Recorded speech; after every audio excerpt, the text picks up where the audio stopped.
오늘 주시는 하나님의 말씀은 요한복음 6장 26절에서 40절입니다. 예수께서 대답하여 이르시되 내가 진실로 진실로 너희에게 이르노니 너희가 나를 찾는 것은 표적을 본 까닭이 아니요 떡을 먹고 배부른 까닭이로다. 썩을 양식을 위하여 일하지 말고 영생하도록 있는 양식을 위하여 하라. 이 양식은 인자가 너희에게 주리니 인자는 아버지 하나님께서 인치신 자니라. 그들이 묻되 우리가 어떻게 하여야 하나님의 일을 하오리까? 예수께서 대답하여 이르시되 하나님께서 보내신 이를 믿는 것이 하나님의 일이니라 하시니 그들이 묻되 그러면 우리가 보고 당신을 믿도록 행하시는 표적이 무엇이니까? 하시는 일이 무엇이니까? 기록된 바 하늘에서 그들에게 떡을 주어 먹게 하였다 함과 같이 우리 조상들은 광야에서 만나를 먹었나이다. 예수께서 이르시되 내가 진실로 진실로 너희에게 이르노니 모세가 너희에게 하늘로부터 떡을 준 것이 아니라 내 아버지께서 너희에게 하늘로부터 참 떡을 주시나니 하나님의 떡은 하늘에서 내려 세상에 생명을 주는 것이니라. 그들이 이르되 주여 이 떡을 항상 우리에게 주소서. 예수께서 이르시되 나는 생명의 떡이니 내게 오는 자는 결코 줄이지 아니할 터이요 나를 믿는 자는 영원히 목마르지 아니하리라. 그러나 내가 너희에게 이르기를 너희는 나를 보고도 믿지 아니하는도다 하였느니라. 아버지께서 내게 주시는 자는 다 내게로 올 것이요 내게 오는 자는 내가 결코 내쫓지 아니하리라. 내가 하늘에서 내려온 것은 내 뜻을 행하려 함이 아니요 나를 보내신 이의 뜻을 행하려 함이니라. 나를 보내신 이의 뜻은 내게 주신 자 중에 내가 하나도 잃어버리지 아니하고 마지막 날에 다시 살리는 이것이니라. 내 아버지의 뜻은 아들을 보고 믿는 자마다 영원히 영생을 얻는 이것이니 마지막 날에 내가 이를 다시 살리리라 하시니라. 아멘. 우리가 예배에 당신은 지금 어디로 가나요? 발걸음 무겁게. 이 세상 어디 쉴 곳 있나요? 머물 곳 있나요? 이랬습니다. 아마 저와 여러분들이 예수를 믿는 이유는 이 세상에 어디에도 머물 곳이나 쉴 곳이 없기 때문이지 않는가 이런 생각을 합니다.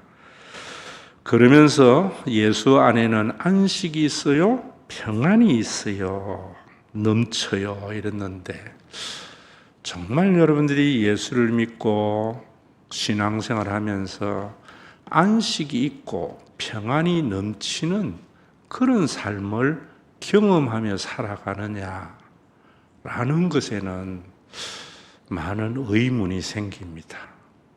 저는 예수를 믿는 것은 내 삶에 안식이 있고 평안이 있기 때문입니다. 왜 이러지 못하는가?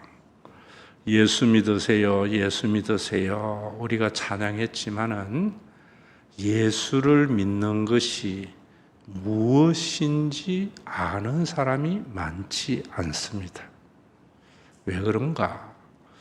목사님들이 예수 믿으라는 말은 많이 하시는데 예수를 믿는 것이 무엇이라고 설교하지 않기 때문이지 않는가 이런 생각을 합니다. 여러분들의 삶에 안식이 있고 평안이 넘치는 삶의 시작이 되도록 심 있는 잔치를 하고 또 이 잔치 기간에 요한복음 6장을 강해하고 있습니다. 오늘 본문이 그런 의미에서 참 중요합니다. 그래서 구절구절 강해를 해야 되지만은 2016년 5월 29일 날 이 본문을 가지고 설교를 했습니다. 우리 차주희 권사님이 연세가 많으신데 제 설교를 한 500편 정도 녹취를 해서 자신의 블로그에 올리면서 저에게 예전에 보내준 것을 가지고 제가 이번 주에 한 8시간에 걸쳐서 좀 교정을 해서 책자를 만들어서 드렸습니다. 여러분들이 구절구절 강해를 잘 이해하는 것이 너무 중요한데 오늘은 핵심만 여러분들에게 좀 말씀을 드리려고 합니다.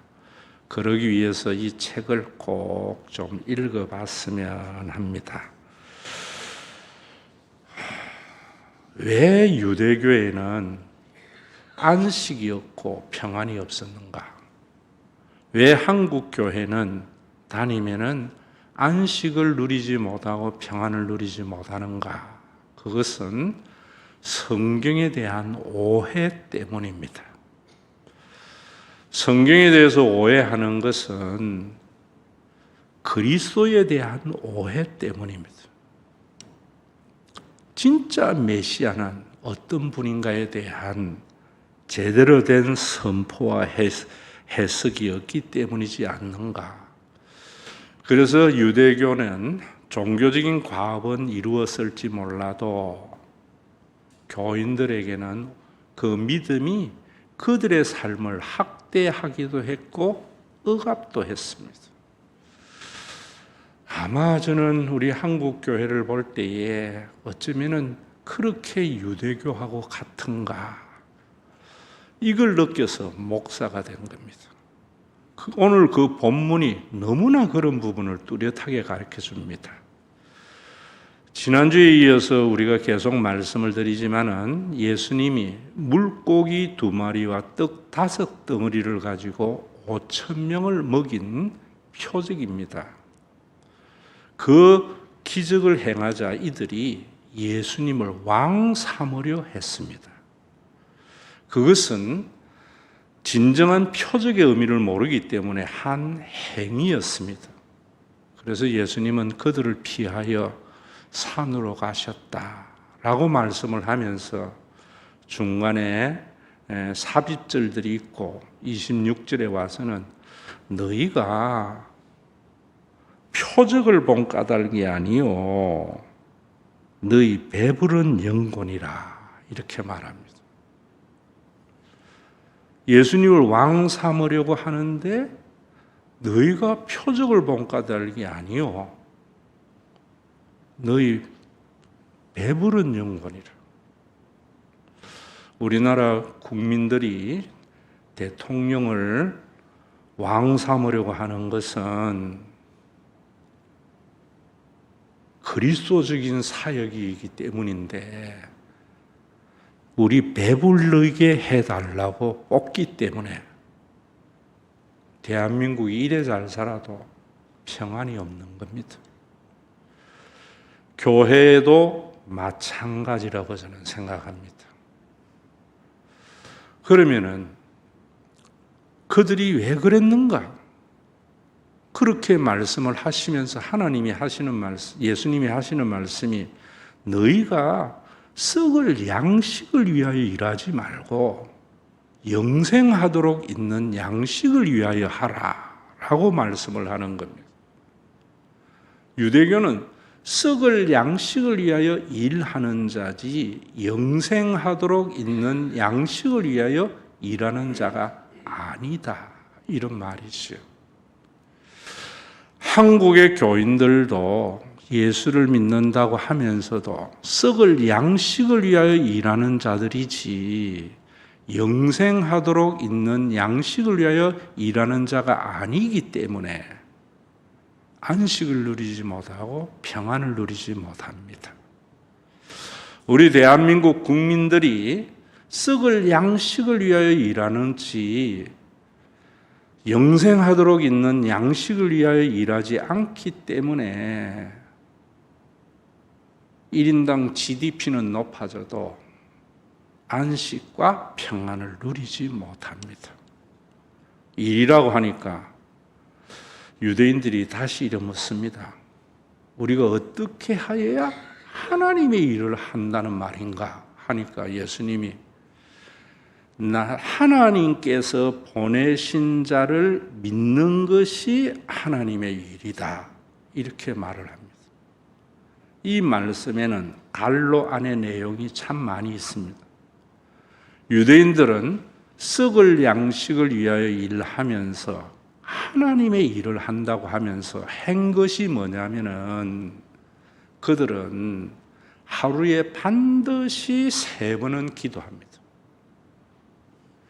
그들은 하루에 반드시 1번은 구제합니다. 그들은 일주일에 반드시 2번 금식합니다. 그들은 짐승을 잡아 드리는 제사에 빠지는 법이 없습니다. 그게 하나님의 일이라고 그랬어요. 우리가 이렇게 하나님 일을 하는데 무슨 썩을 양식을 위하여 일하는 것이고 그렇다는 말이냐? 한국의 교인들은 주일날 예배에 오는 것은 하나님의 일이라 생각해서 열심히 합니다. 성가대 봉사도 합니다. 주일학교 교사도 봉사합니다. 주차 관리도 합니다. 식당 봉사도 합니다. 구역장도 합니다. 11조도 합니다. 그런데 그것이 하나님의 일이 아니다 이렇게 말합니다. 하나님의 일으로서 그것을 하지 않기 때문에 너희에게 안식이나 평안이 없다 이렇게 말을 하는 겁니다. 나는 생명의 떡이다. 요한복음을 여러분들이 읽으실 때에는 7개의 에고 에임이 나는 무엇이다 하는 것을 이해하지 못하면은 요한복음을 암송해도 이해한 것이 아닙니다. 나는 생명의 떡이라는 것은 유명한 선언이고 예수님이 그리스도이심에 대한 아이덴티티를 잘 나타내는 말입니다. 그러면서 하시는 말씀이 나는 생명의 떡이기 때문에 내게 오는 자는 결코 줄이지 아니하고 나를 믿는 자는 영원히 목마르지 아니하리라. 예수님을 생명의 떡으로 받아들이는 사람은 결코 줄임이 없고 목마름이 없는 안식과 평안을 누리는 것이다 라고 말합니다. 그러면은 예수님이 생명의 떡으로 받아들이는 것, 예수님께 오는 것이나 나를 믿는 것이나 동일합니다. 이런 걸 언어 유희라고 합니다. 수사학에서는. 교회에 오는 것이나 예수를 믿는 것이나 같아야 됩니다. 그런데 우리 한국의 교인들은 go to the church 하는 사람들이 너무 많습니다. 그래서 생명의 떡을 먹지 않습니다. 썩을 양식을 위하여 일하는 것이나 영생하도록 있는 양식을 위하여 일하는 것이 그러면 뭐다 하는 것을 아셔야 돼요. 이것을 아시려면 그 중간에 유대인과 예수님과의 토론을 알아야 되는데 한마디로 이야기하면은 이 말씀의 배경은 출애굽기입니다. 그래서 출애굽기를 제대로 이해하지 아니하면은 기독교 전체를 이해할 수가 없습니다. 출애굽기를 이해한다는 것은 애굽에 노예되었던 이스라엘 백성들을 하나님께서 구원해서 광야의 길을 걷게 하신 하나님을 알아야 됩니다. 신명기는 거기서부터 시작을 합니다. 광야에서 모세가 한 일이 뭐냐면은 만나를 내리게 했습니다. 제가 수요일마다 성경에 대해서 공부를 가르쳐 드리는데요. 이 성경은 66권인데 캐논, 정경이라고 합니다. 이거 외에도 구약이나 신약에 외경이나 위경이 참 많았습니다. 그 위경 때문에 유대인들이 잘못된 종교 생활을 하고 있었습니다. 잘못된 믿음이 있었습니다. 그 가운데 하나가 바룩스라는 건데요. 오늘날도 똑같습니다. 잘못된 설교 때문에 교인들이 잘못된 종교 생활을 너무 많이 하고 잘못된 믿음을 너무 많이 가지고 있습니다. 그 바룩스는 모든 것이 출애굽기로부터 시작이 된다 했죠. 모세가 이스라엘을 구원해 준 것을 보면서 성경 전체를 한마디로 이야기한다면 하나님께서 구원자, 메시아를 보내어 준다는 겁니다. 그것에 대한 약속입니다. 그런데 그 믿음의 근거가 출애굽기입니다. 그래서 출애굽기를 하나님께서 모세를 불러서 이스라엘 보내셔서 이스라엘을 구원해 주셨는데 그 모세가 한 일이 뭐냐면은 광야에서 만나를 내리게 한 겁니다. 유대인들은 모세가 한 것이라 믿었는데 오늘 예수님은 하나님이 주신 것이다 라고 말씀을 합니다. 바룩스에는 이스라엘 백성들에게 모세와 같은 선지자가 오면은 거쳤던 만나가 내릴 거다 이랬어요. 그 거쳤던 만나가 내리는 것이 오병이어라고 생각하고 예수님을 왕 삼으려고 하는 유대인들에게 너희가 나를 왕 삼으려고 하는 것은 구약에 예언되어져 있는 표적으로서 나를 받아들이는 것이 아니다. 썩을 양식 때문에 하는 것이다. 생각 바꾸어라. 이런 말입니다. 그러면 여러분들이 이 말씀을 보면서 우리가 참 잘 알아야 되는 것이 누가복음 12장을 보면서 또 이해해야 됩니다. 우리 기독교인의 삶은 누가복음 12장에 잘 나타내고 있습니다. 어떤 한 사람이 예수님에게 와서 이럽니다. 우리 형에게 명령해서 유산을 나에게도 나누어주게 하옵소서 이래요. 당시의 유대인들도 역시 장자상속했겠죠. 그러니까 예수님이 하시는 말씀이 나를 너희 재판장이나 물건 나누는 자로 세웠느냐? 그게 메시아인 줄 아느냐? 하면서 그들에게 이르되 삶과 모든 탐심을 물리쳐라. 사람의 생명이 소유의 넉넉함에 있지 아니하니라 이래요. 이 말씀을 받아들이지 아니한 사람은 예수를 그리스도로 믿는 사람이 아닙니다. 여러분들의 인생에 어떤 충격이 예수를 믿게 되어져야 되는가 하면은 사람의 생명이 소유의 넉넉함에 있지 아니하는 것에 대한 깨달음으로부터 신앙이 시작돼야 됩니다. 유대교는 이거 못 깨달았거든요. 왜 하나님 믿었는가? 하루에 한 번 구제하고 3번 기도하고 일주일에 금식하고 제사 지내는데 열심히 되어졌던 것은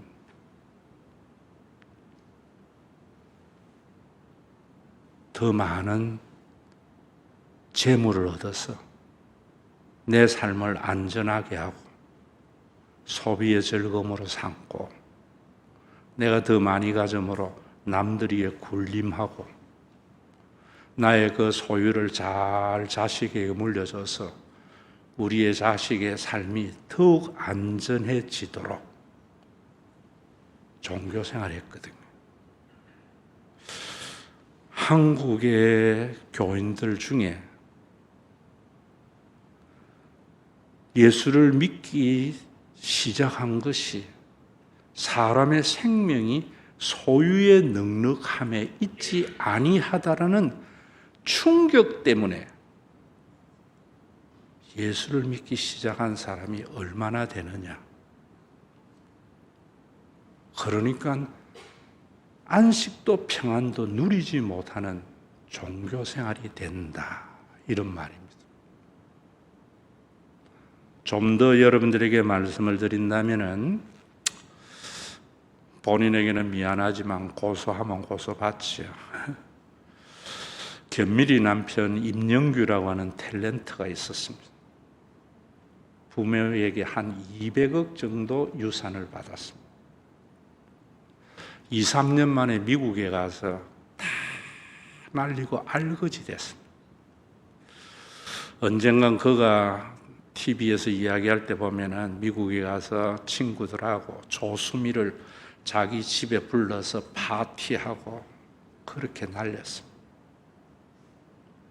한국에 들어와서 아내에게 이혼당하고 교회에 청소하며 산다고 또 간증했습니다. 그래서 참 사람 됐는가 했는데 얼마 전에 또 보니까 2억을 사기쳤다고 고소를 당했더라고. 왜? 그 사위가 이성기입니다. 우리 사위 이성기가 갚아준다고 했는데 하고 2억을 받아가지고 카지노 하면서 다 날린 거예요. 자, 잘 들으세요. 그가 교회에 와서 신앙생활을 한다고 했지만 그 충격이 없었던 거예요. 사람의 소유가 사람의 생명이 소유에 넉넉한 데 있지 않다는 것을 몰랐던 겁니다. 하나님의 나라의 백성이 어떤가 하는 정체성을 목사님이 안 가르쳐 주는 거죠. 왜 썩을 양식을 위하여 일하지 말라 라고 하는가 하면, 여러분, 돈은 인간의 정신을 썩게 만듭니다. 금욕주의가 아니고요, 하루분의 양식의 이상은 썩게 만듭니다. 저도 어릴 때 친구 중에 부자들 많습니다. 부모님에게 유산받은 애들 중에 정신 썩지 아니한 사람이 없습니다. 그런데 얼마나 많은 한국의 교인들이 자식에게 돈 물려줘서 고생 안 시키려고 하는데 하나님의 나라의 정체성, 하나님의 나라가 뭔지를 모르고 예수님이 어떤 메시아인 줄 모르고 줘버리면 임영규와 같이 썩은 양식이 됩니다.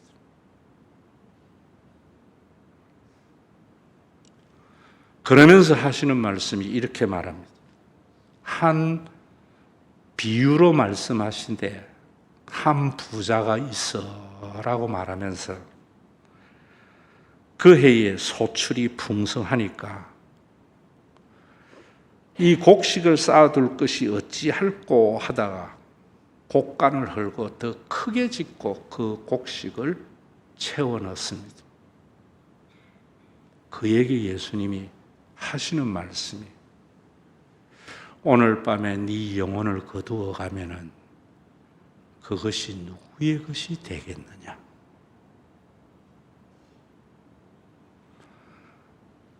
여러분, 우리가 여름 수련회의 아이들에게 가르쳐야 할 그리스도인의 정체성, 이런 겁니다.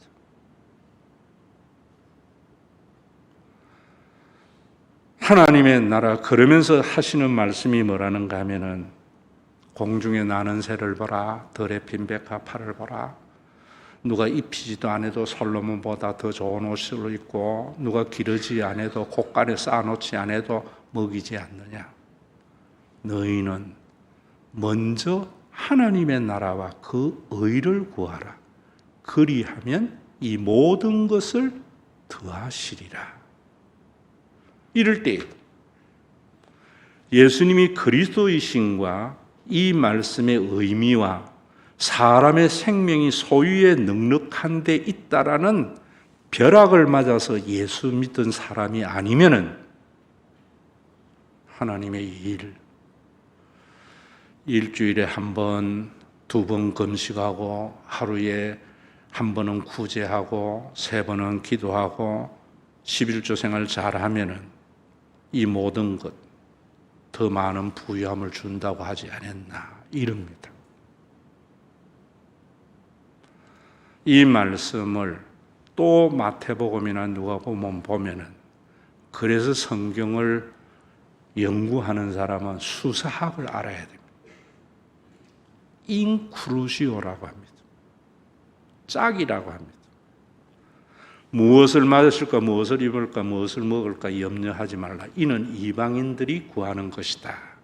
하고 하나님의 나라와 의를 구하라 그래요. 그 위에 보면은 무엇을 먹을까, 무엇을 마실까 염려하지 말고 중언부언 기도하지 마라. 중언부언 기도가 무엇을 먹을까, 무엇을 마실까 염려해야 하는 기도를 이거든요. 인크루지오로 보면. 그러면서 뭐라는가 하면 주기도문을 가르쳐 줍니다. 주기도문의 주제가 뭐냐 하면은 일용할 양식입니다. 하나님의 나라가 이루어지려면 일용할 양식의 삶을 사는 공동체를 만들으라는 것이 주기도문입니다. 그래서 제가 여러분들에게 오늘 벌어서 오늘 쓰는 삶이 신앙입니다. 이러는 겁니다. 우리 모두가 그런 삶을 살 때 먹고 사는 일에 걱정이 없는 인생을 살게 된다는 겁니다. 이 모든 것을 너희에게 더하시리라는 말은 그런데 예수님이 그리스도의 심을 받아들이지 아니하기 때문에 이런 신앙생활 안 하는 겁니다. 정신을 썩어버리는 물질, 네 물질이 있는 곳에 마음이 있느니라고 누가복음 12장의 결론에 그래 말하거든요. 썩어버리게 하거든요. 여러분들은 왜 예수 믿습니까? 왜 신앙생활 합니까? 내가 고생했는데 내 자식만큼은 고생 안 하도록 좀 재산 물려주려고 내 힘으로 좀 잘 안 되니까 하나님 힘 빌려서 더 많은 것을 물려주려고 그러지 않습니까? 일용할 양식 만나는요. 출애굽기에 보면은 그날 거두은 만나를 그날 먹어야지 그 다음 날 놔두면은 썩어서 벌레가 났다. 그 말씀이 요한복음 6장에 배경적으로 있는 말씀입니다. 우리나라에 여러분들 지금 보세요. 기업이 쌓아놓고 있는 것이 미래를 위해서 쌓아놓고 있는 게 1,000조가 넘습니다. 법인세 깎아주고 상속세 깎아주고 종합소득세 깎아줘가지고 1,000조 넘습니다. 그래서 우리 젊은이들이 이력서 100통 넣고도 직장인을 못 구하니까 천장에 줄 걸어놔놓고 왔다 갔다 쳐다보고 사는 겁니다. 썩을 양식을 위하여 일하는 기업인 때문에. 그들만입니까? 한국의 모든 사람들이 이래 살잖아요. 왜 이래 삽니까? 하나님의 나라를 모르기 때문입니다. 유대교의 공동체가 어떤 공동체가 야훼 공동체고, 교회가 성령의 공동체가 어떤 공동체가 성령의 공동체인지를 모르고 교회의 존재의 이유를 망각해버리고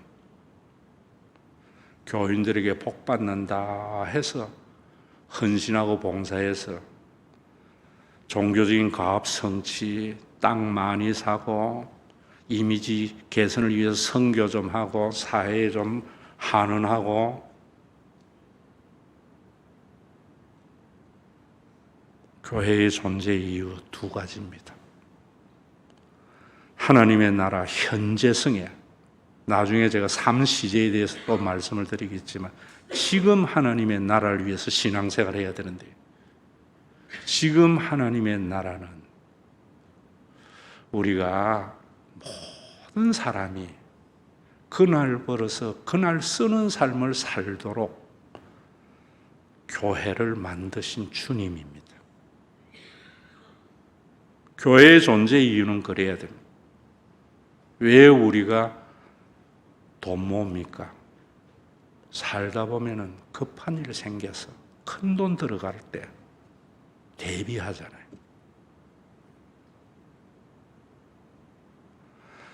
내가 젊은 시절에는 내가 노동해서 벌지만은 언젠가는 노동력이 상실되면은, 다시 말하면은 은퇴하면은 먹고 살게 하기 위해서 못 두잖아요. 이 죄인된 세상입니다. 그런 유대교 지도자들과 유대 백성들에게 예수님이 진짜 하나님의 백성은 일용할 양식을 구한다. 그러면 너희가 그렇게도 원했던 먹고 사는 일에 걱정이 없게 된다.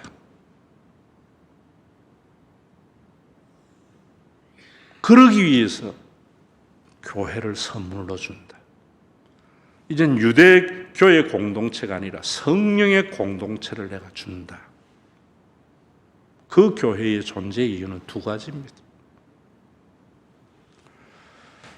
공동체에서 일원이 예기치 않는 큰일 당했을 때 힘이 되도록 함께, 늙어서 노동력이 상실될 때 먹고 사는 일에 걱정이 없도록 교회를 주님이 성령을 보내서 만드신 겁니다. 여러분, 우리가 북유럽을 보면서 사회주의 이런 이야기 하면 안 됩니다. 은퇴해도 먹고 사는 일에 걱정이 없습니다. 그것이 교회였습니다.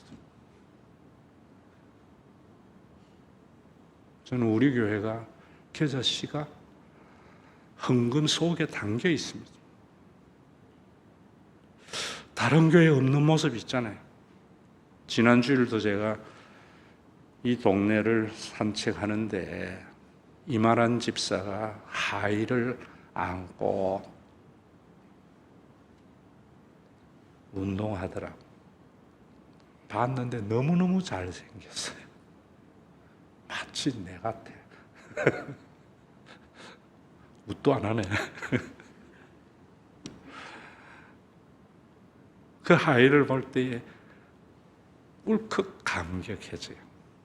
왜? 우리 성도들이 다 함께 6개월을 지내게 했잖아요. 그게 교회예요. 왜 이런 교회 못 만드는가? 여러분들이 11조 생활하고 주일 성수하고 성가대 봉사하고 여러분들이 주차 봉사하고 구역장 하는 것이 복 받으려고 하지 말고요.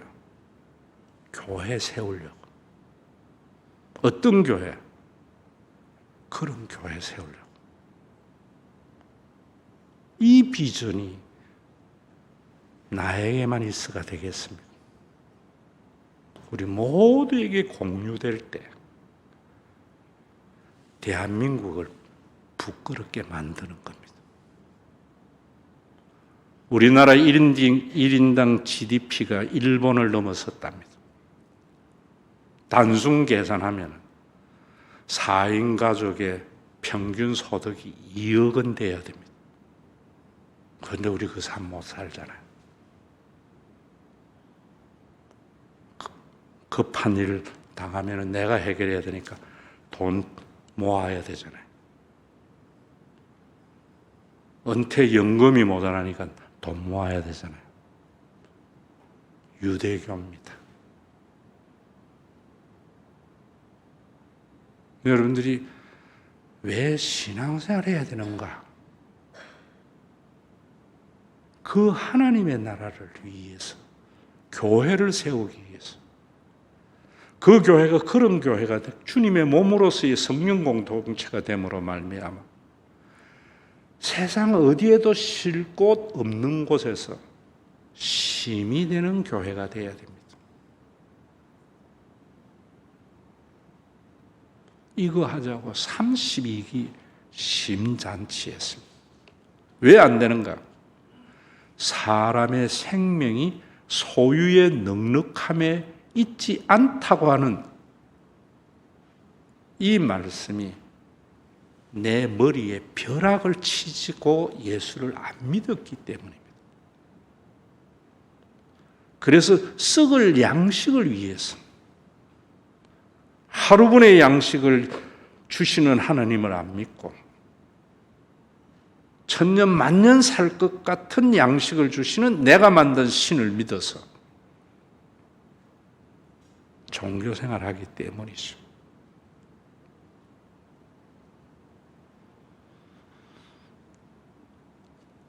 다시 여러분들에게 도전합니다. 여러분들이 무슨 충격으로 예수 믿기 시작했습니까? 무슨 충격 때문에 신과 회복이 있는 교회에 등록했습니까? 저 같은 충격 가져야 됩니다. 사람의 생명이 소유의 넉넉함에 있지 않다. 저는 그래서 여러분들에게 여러분들 자녀 잘 기른 것은 아빠가 번 것 아빠가 다 쓰세요. 애들이 이래야 잘 기른 겁니다. 엄마가 손자 좀 봐줄 갈 때요. 엄마 인생은 엄마가 사세요. 우리 힘으로 이 아이를 길러볼게요. 이런 사람이 부모 잘 기르는 거죠.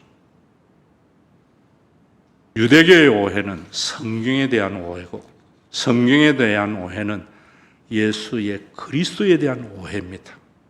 썩을 양식을 위하여 일하지 말고요. 영생하도록 있는 양식을 위해서 예수를 그리스도로 믿고 종교생활하지 말고 신앙생활하는 우리 모두가 되어지고 여러분들의 모든 종교적인 행위는 우리 교회를 세우기 위해서 우리 교회의 존재의 이유는 여러분들이 살다가 큰일 당할 때 함께 해결하고 늙어서 굶어 죽을 걱정하지 않고 젊어서 하루 벌어서 하루 사는 삶, 그것이 하나님의 나라고 예수가 가져온 구원입니다. 이걸 알고 경험하는 순간 난 참 예수가 좋다고 찬양이 비로소 나오는 겁니다.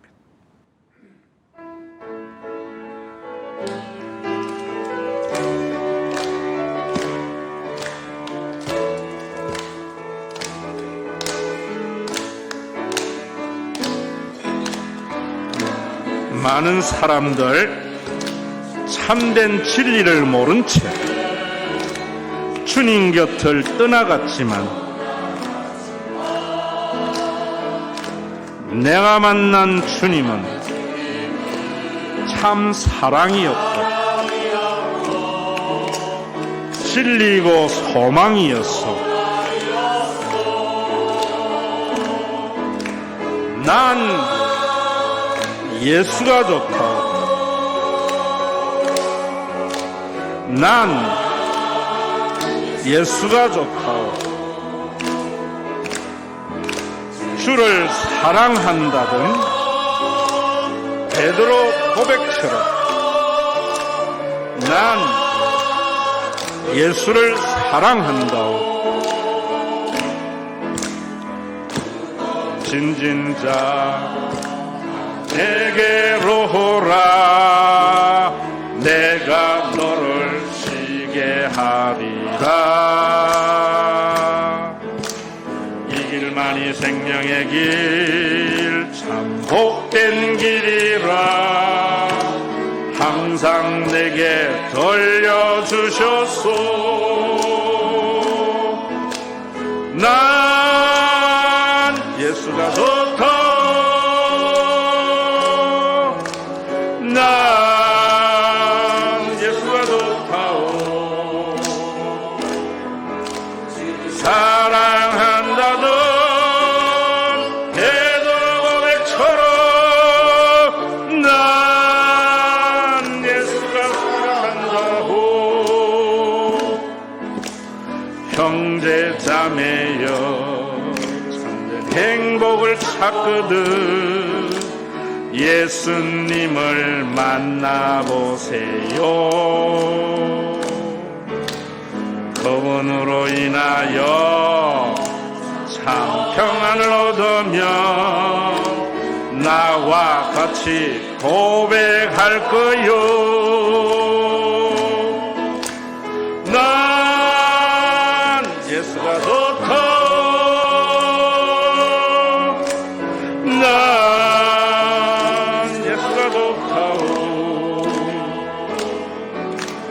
사랑한다던 베드로 고백처럼 난 예수를 사랑한다고. 우리 주 예수 그리스도의 은혜와 아버지 하나님의 사랑하심과 성령님의 감동하심이 사람의 생명이 소유의 넉넉함에 있지 아니하다는 네 마음이 재물이 있는 곳에 마음이 있다고 하신 주님의 말씀, 먼저 하나님의 나라와 그 의를 구하라. 그리하면 이 모든 것을 더하시리라는 말씀은 내 자식만큼이라도가 아니라 내 자식 후대에는 후대를 걱정해서 열심히 일하는, 열심히 신앙생활하는 믿음의 권속들과 그들이 사랑해서 세운 교회가 살아가면서 큰일 당할 때 외면하지 않고 노동력이 상실될 때 먹고 사는 일에 걱정이 없는 주님의 몸된 성령의 공동체를 통해서 1인당 GDP가 일본을 넘어섰다고 자랑하는 대한민국을 부끄럽게 하게 할 신과 회복 있는 교회 위에 우리의 의식주의 삶을 초월하게 되는 주님이 다시 오시는 그날, 언제인지는 못 들으지만 반드시 오고 말, 속히 오고 말, 내 코의 마지막 호흡이 끝나는 그날까지 함께 있을지어다.